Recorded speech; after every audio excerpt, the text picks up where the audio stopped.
sound of the letter P. Let us learn. Read the story Pio, Polka, and Pip-Boy with your teacher. Pio, Polka, and Pip-Boy.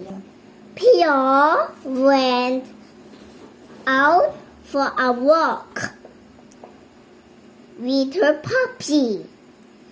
The puppy of Pio is Polka. Pio saw Pip-Boy climb the papaya tree. Then Polka walked off.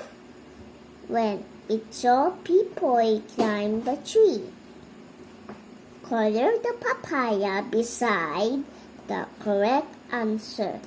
Who went out to a walk? Who went out for a walk? Pio.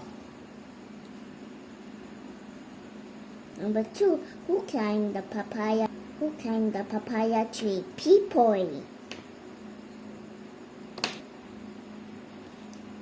What did Pip-Boy climb tree? Okay. Who walked? Number 4. Who walked at Pip-Boy? Polka. Okay. Pants, papaya, pan, pepper, pants, tail, pot, pocket, puppy.